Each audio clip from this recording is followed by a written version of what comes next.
Maybe we can talk about the very real pain of trading the potential of our youth for an actualized adult life. And parenthood and motherhood specifically can play a large role in catalyzing that transition. So, how do you think about gracefully embracing the ordinariness of life, and what do we get in return for that if we do it well? Yeah, well, that's a really big question. Hmm. Um, where do I want to start with that? Well, there's a way that to come into being in particular time and place, you have to sacrifice this kind of endless potential. Now, Hmm. you don't have to do it too early in life. I mean, I've worked with, say, I remember one young man I worked with. His girlfriend was pressuring him to settle down, and he was like, do I need to do that? And I was like, you don't, not right now. You Yeah. can go out and have some adventures, but at some point, you have to pick one person rather than sort of holding out for, who else might I be able to date? I know that there's this book by John Fowles called The Magus, and at the end, it's sort of like a boy meets girl. They get together. There's like 600 pages in between, and then they meet again at the end. Um, and I think he says to her, "Is there someone else?" And she says, "There's always someone else if you're looking." Mm.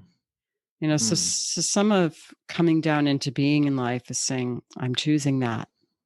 I'm choosing Hmm. that. I'm going to stop looking." And what it allows us to do is to have something, to be someone, to have a kind of particular personhood. There are people that really avoid this, and then they may actually get married, but they're not really committed to their marriage. Yeah. Um, they're always some kind of scanning the horizon for the next thing, Yeah. and they can be very charming people. But if you'll notice, people like that in their 30s and even 40s are often charming and a lot of fun. But late 40s, 50s, it starts to look kind of pathetic Mm.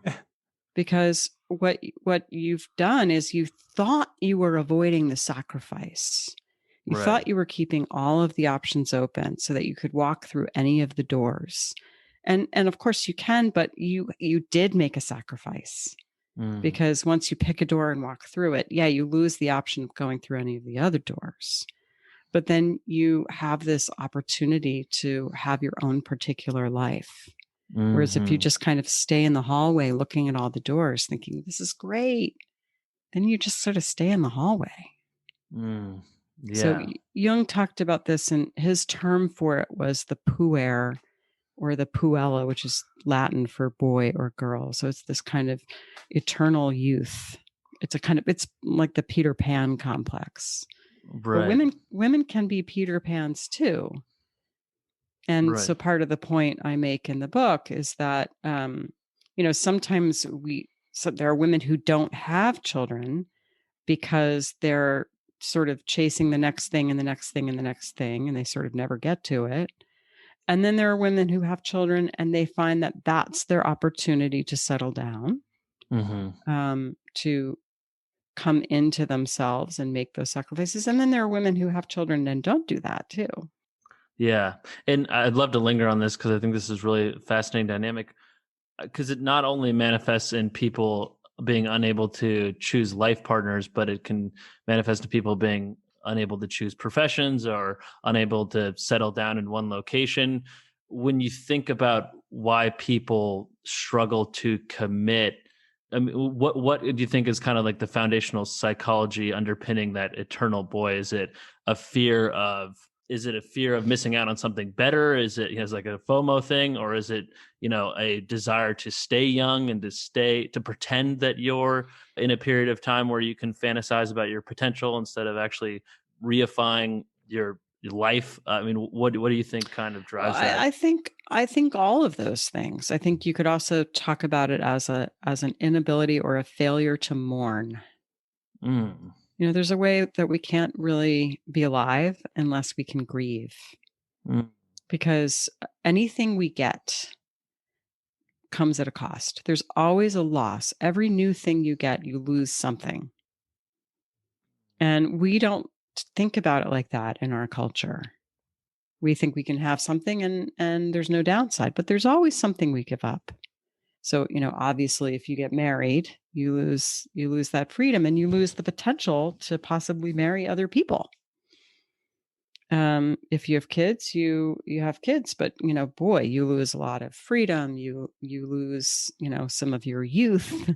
You lose, there's all kinds of costs, but we don't like to think about that. And Yeah, because so, sorry, go ahead, Arjun. oh, sorry, I didn't mean to cut you off there. No. I was going to say, because many of us don't want to face our shadow.